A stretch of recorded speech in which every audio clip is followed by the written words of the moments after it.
ఈశ్వరీయ విశ్వవిద్యాలయం తరఫున అందరికీ నా యొక్క నమస్కారాలు. మరి అందరికీ స్వాగతం, సుస్వాగతం. మన హిందూపురంలో చాలా గొప్ప ఆధ్యాత్మిక కార్యక్రమం శరవేంద్ర రంగశిల. ఈ కార్యక్రమానికి ముఖ్యంగా బ్రహ్మకుమారి వీణక్కయ్య గారు ఈ కార్యక్రమాన్ని నిర్వహించేందుకు వాళ్ళు కర్ణాటక నుండి చేస్తున్నారు. కర్ణాటక అంటేనే ఎట్లా మన ఆంధ్రప్రదేశ్లో వేమన వచనాలు ఎంత ముఖ్యమో స్కూల్లో చిన్నప్పటి నుంచి ప్రతి క్లాస్లో వేమన వచనాలు మనం వింటూ వచ్చినాము.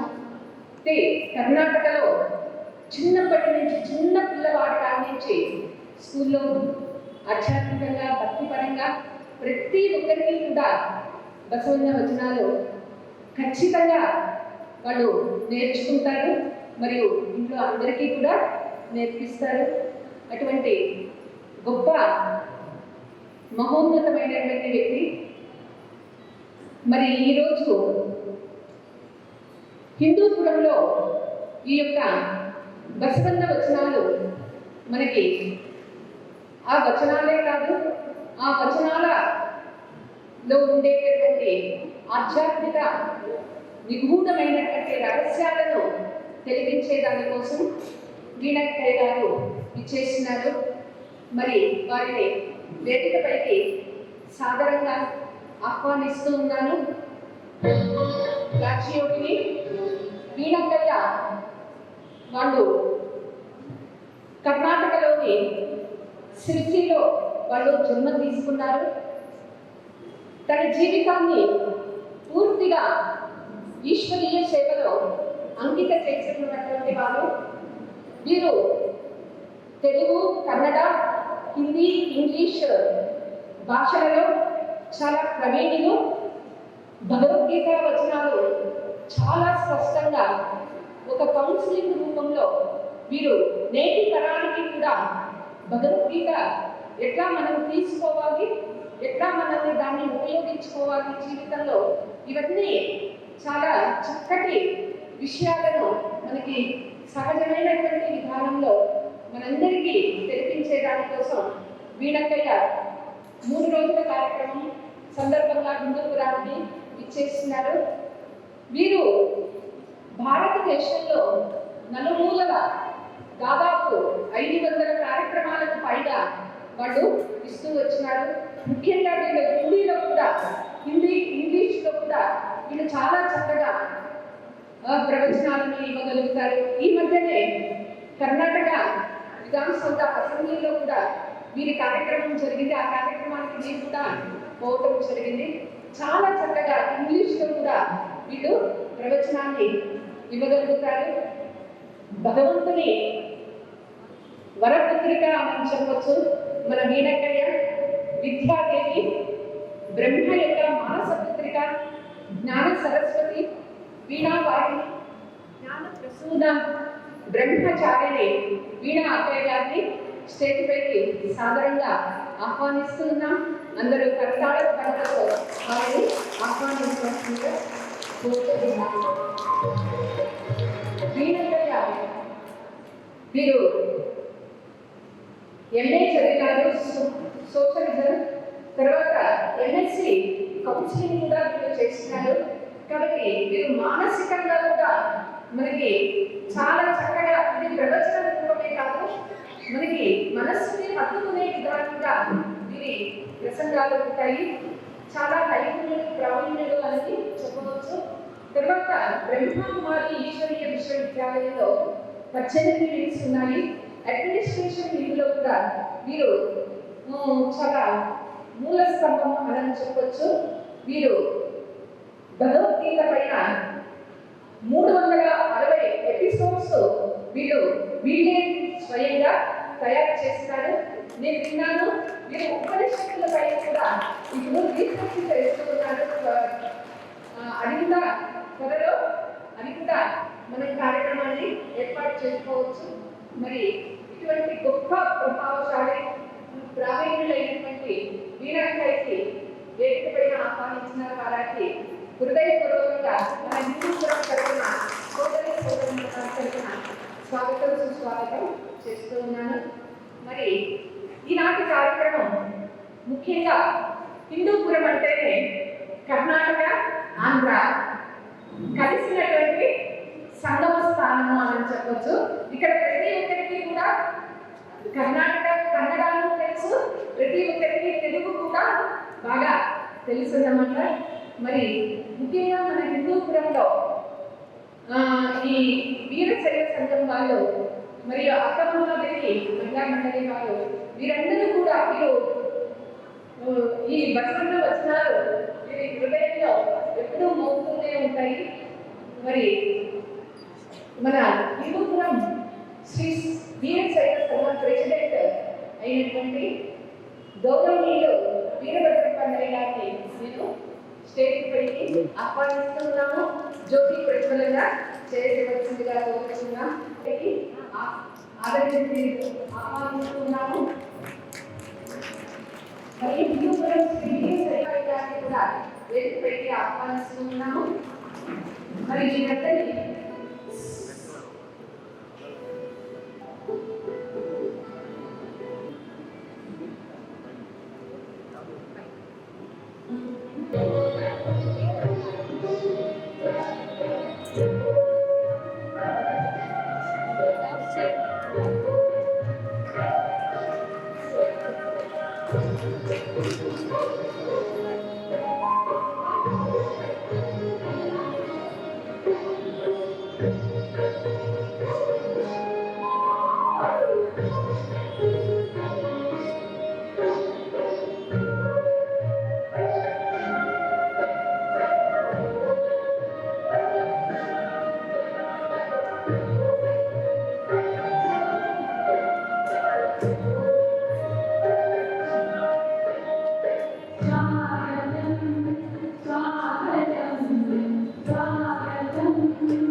బ్రహ్మకుమారి దీది గారు వారు సంకల్పంతోనే ఈ 3 రోజుల కార్యక్రమం ఎన్ని రోజుల నుంచో వాళ్ళు అనుకుంటూ ఉన్నారు.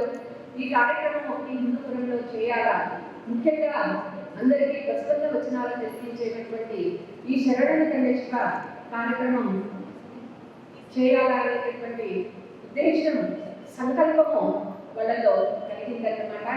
మరి అటువంటి శ్రేష్ఠ సంకల్ప రచయిత మన సుగంధర్ దీది గారు వారు మొట్టమొదటిగా ఈ కార్యక్రమానికి వారి యొక్క ఆశీర్వచనాలను వినిపిస్తారు. ఓం శాంతి. ఈరోజు మనమందరం ఇక్కడ చాలా విశేషమైన కార్యాన్ని గ్యాదర్ అయ్యారు. ఈ కార్యానికి నేను మొట్టమొదటిలో మన అందరి తండ్రి పరమపిత పరమాత్మ నిరాకార సదాశివుడు జ్ఞాన సాగరుడు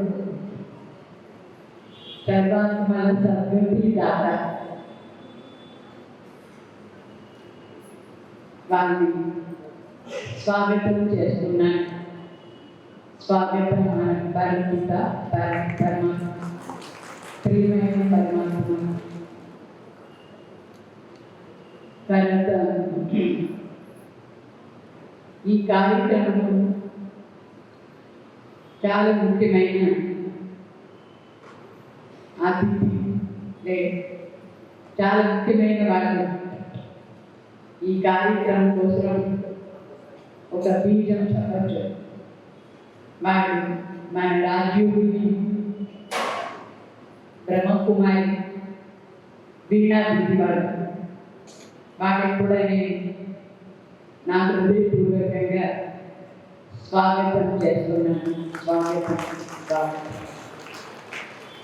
యాక్చువల్లీ వాళ్ళు చాలా బిజీగా ఉంటారు. ఈ కార్యక్రమంలో చాలా స్థానంలో పోయి 4 days 5 days అట్లా ఈ కార్యక్రమం చేస్తూ ఉంటారు. పోయినసారి కూడా నేపాల్లో పోయి వాళ్ళు ఈ గీతా ప్రవచన మరి పరమిత పరమాత్మకుడు సందేశించడానికి ఒక 10 రోజులు పోయి వచ్చినాడు. దానికి ముందు రాజస్థాన్లో ఢిల్లీలో ఈ విధంగా చాలా బిజీగా ఉన్నారు.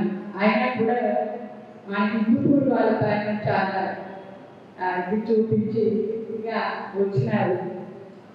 అందువల్ల వాళ్ళు నేను మళ్ళీ ఒకసారి స్వాగతం చేస్తున్నాను. తర్వాత ఈ కార్యక్రమంలో ముఖ్యంగా బాగా జరగాలని మన సార్ వీరభద్ర సార్ కాలేజ్ ప్రిన్సిపాల్గా ఉన్నారు. మరి ఈ బసవಣ್ణ దీంట్లో అంటే లింగాయత్ ప్రోగ్రాంలో వాళ్ళు చాలా బాగా అన్ని ఇంట్రెస్ట్గా చూపించి చేసి వాళ్ళు ఫుల్ రెస్పాన్సిబిలిటీ తీసుకొని చేస్తున్నారు. వాళ్ళకి కూడా నేను ఈ రోజు కార్యక్రమం స్వాగతం చేస్తున్నాను. స్వాగతం స్వాగతం. మరి ఈ లింగాయత్ అనేది సెక్రటరీగా ఉన్నారు ఉమేష్ బాయ్, వాళ్ళకి కూడా నేను స్వాగతం చేస్తున్నాను. మహిళా సాంఘికంలో వాళ్ళకి కూడా నేను స్వాగతం చేస్తున్నాను.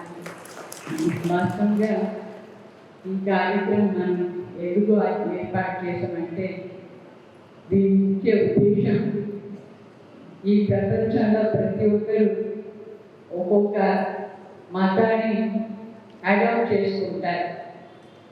దేన్ని ఆధారంగా మతాన్ని అడాప్ట్ చేసుకుంటారంటే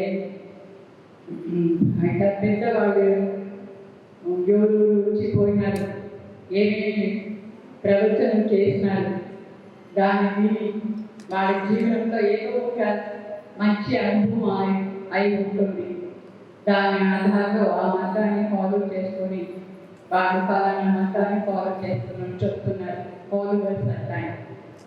సో ఇప్పటి వరకు అనేక మతాలు ప్రపంచంలో స్థాపన అయ్యేదానికి కారణమే అది ఎవరు చాలా ఇంపార్టెంట్ పర్సన్ వచ్చి వాళ్ళ మహావాక్యాలు చెప్పినారు. ఆ మహావాక్యాల ఆధారంలో మన జీవనాన్ని నడిపిస్తున్నారు. అయితే నేను ఇప్పటి వరకు చూసింది ఏమంటే వాళ్ళు ఏం చెప్పినారో దాంట్లో అందరూ ఆ ప్రవచనం వింటారు. కానీ అయితే ఆ ఇంపార్టెంట్గా ఎవరు దాన్ని స్థాపన చేస్తున్నారు, వాళ్ళ మహిమను ఎక్కువ చేస్తున్నారు. ఆ మహిమ ఆధారంలో వాళ్ళు చాలా సంతోషంగా వాళ్ళ పైన భజన చేసేది, కీర్తన చేసేది, ఈ విధంగా ఫాలో చేసి ఆ మతంలో ఉన్నారు. బాకీ నాకేమనిపిస్తుందంటే వాళ్ళు ఆ వచనాలు వినేదానికి చాలా బాగుంది అనిపించి చేస్తున్నారు. కానీ అదే వచనాలనే వాళ్ళు దాని ప్రాక్టికల్ జీవనంలో దానికి స్వరూపం అనేది ఉంటే ఇంకా చాలా బాగుంటుంది. ఎందుకంటే ఎవరెవరో మత స్థాపనలో ఉన్నారు, వాళ్ళు దేనికి నుంచి ఇదని చెప్తున్నారంటే ఈ ప్రపంచంలో ఏదో ఒక ప్రాబ్లమ్స్ ఉంది, ఆ ప్రాబ్లమ్స్ సాల్వ్ చేయడానికి కోసం మంచి మాటలు చెప్పినారు. అయితే ఆ మంచి మాటలేమో శబ్దాలు తీసుకున్నాం, అయితే దాని ప్రాక్టికల్ జీవితంలో తీసుకొస్తే ఏ విధంగా మన ప్రాబ్లమ్స్ని సాల్వ్ చేసుకోవచ్చు, అది మనం అర్థం చేసుకుంటే ఇంకా బాగుంటుంది.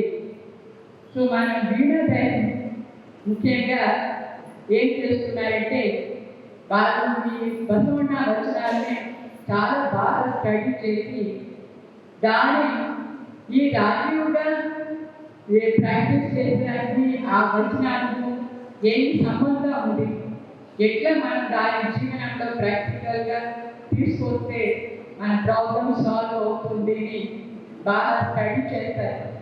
మరి ఈ ఈశ్వర్య విశ్వవిద్యాలయంలో ముఖ్యంగా భగవాన్ భాష ఏం మేము వింటున్నామో ఆ భాషని మన ప్రాక్టికల్ స్వరూపంలో తీసుకొస్తూ ఉంటాం.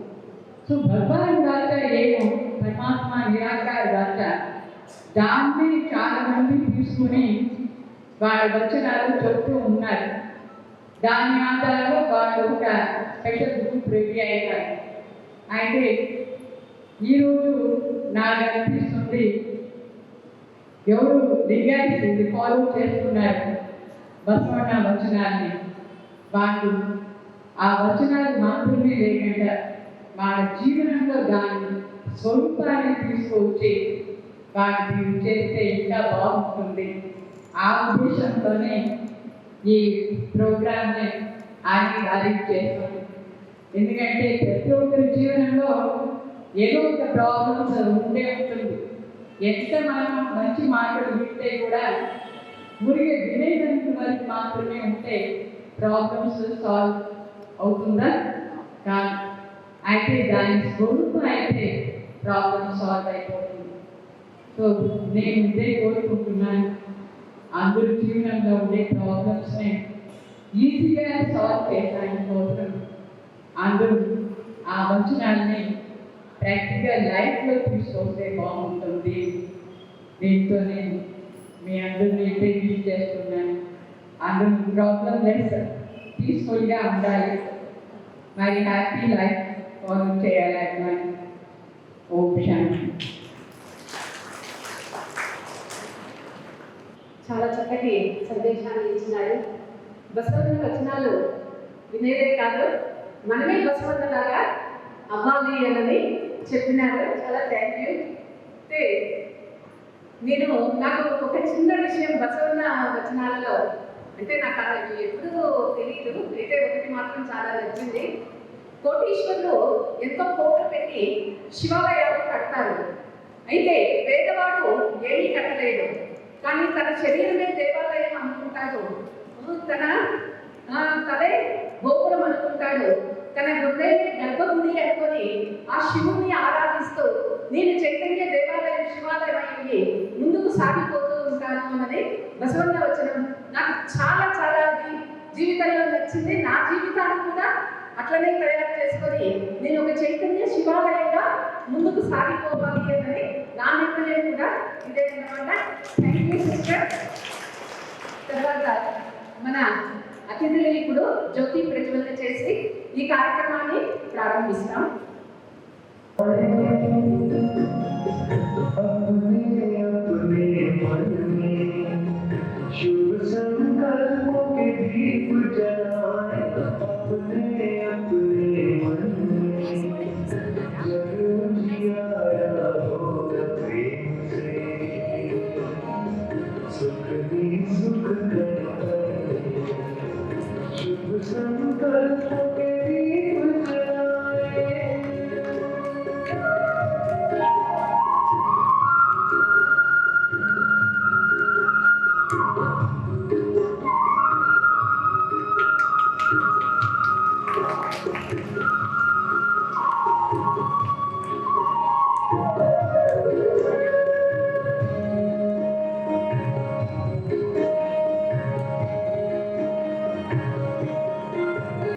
ఏమంటారు,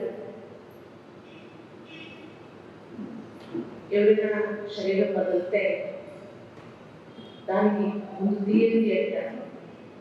చూడండి, బసవన్నది ఒక చాలా మంచి వచనం. వ్యాధి నుండి మొలవన్నడే ನಾನು ನೀನೆಂದು ಬಡಿದಾಡಿ ಕೊಂಬರಯ್ಯ ನೆಲನಾಳದನ ಹೆಣ ಅಡಕೆಗೆ ಕೊಂಬವರಿಲ್ಲ ನೋಡಯ್ಯ. ఎంత శ్రేష్టమైన మాట. ఎవరో మొలకి తెలుగు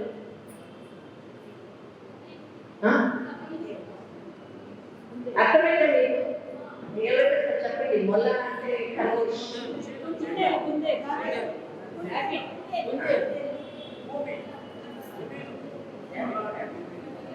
దాన్ని తీసుకువస్తే మార్కెట్లో పెట్టుకుంటే 5 నిమిషాల్లో కొనేస్తారన్నమాట. అయితే మనిషి శరీరం పెడితే ఫ్రీగా ఇచ్చిన ఎవరైనా తీసుకుంటారా?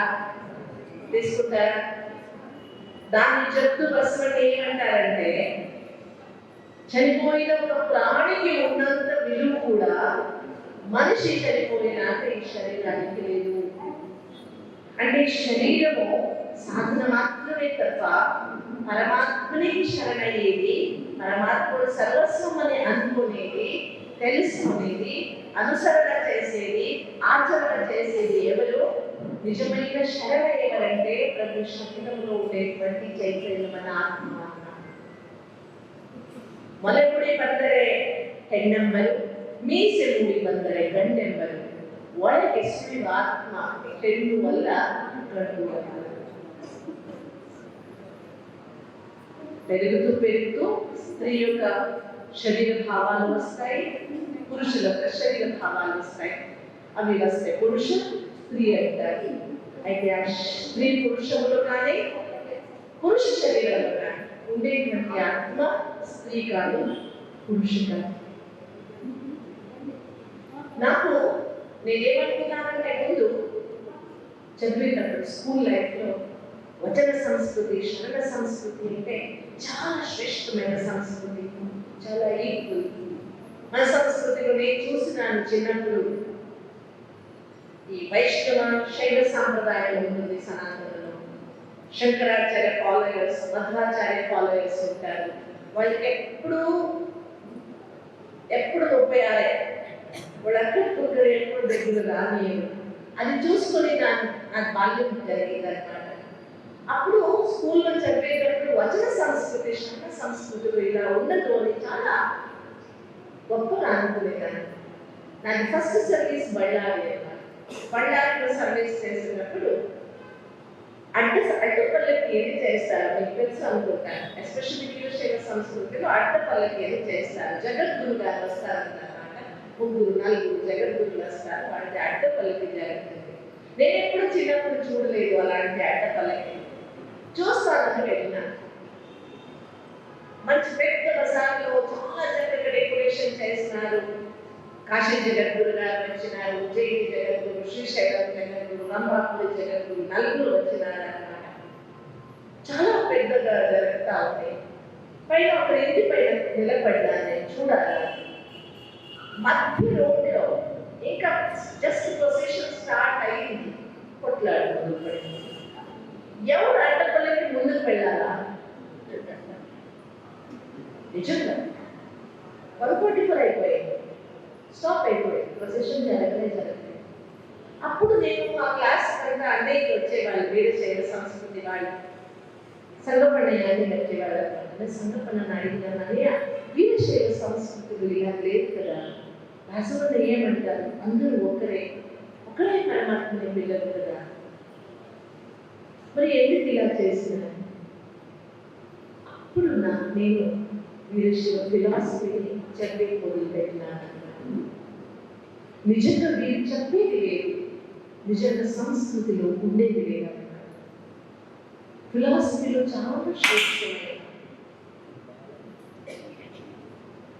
చాలా శ్రేష్టమైన అద్భుతమైన మార్గదర్శనం.